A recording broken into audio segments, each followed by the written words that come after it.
também se como é a alimentação, você faz, como é o treinamento do esporte.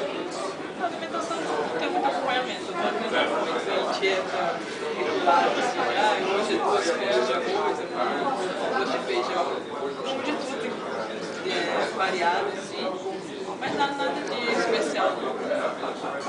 Assim, questão além do atletismo, você faz assim, exercício, esportivo também, você dança, praia.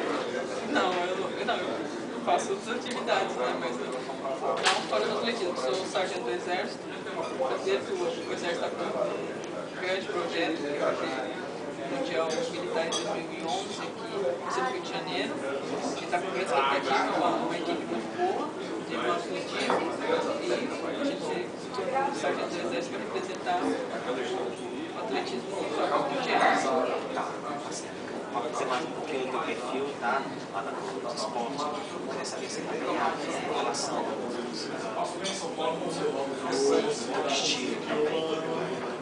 Eu sou bem eclética, eu gosto de tudo, assim, eu gosto mais da música do que do estilo, assim.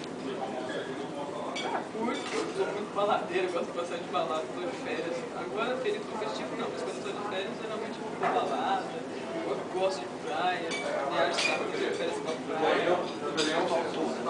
Em 80. Assim, família, você é solteira, casada? Sou solteira, sou a mais nova de 10 irmãos. 10 irmãos?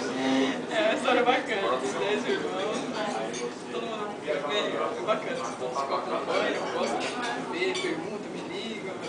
Todos eles, assim, eles também fazem esporte, acompanham você, tem uma outra atividade também em relação ao esporte também? Todos praticaram, meus pais sempre deram a liberdade de todos praticar, todo mundo praticou, mas o único que seguiu a carreira foi eu. Ah, tá.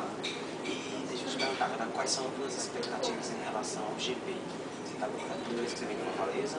Não, segunda vez, já fui em 2008 em Fortaleza também. A expectativa é grande, eu pretendo melhorar os meus resultados, começar a competir agora no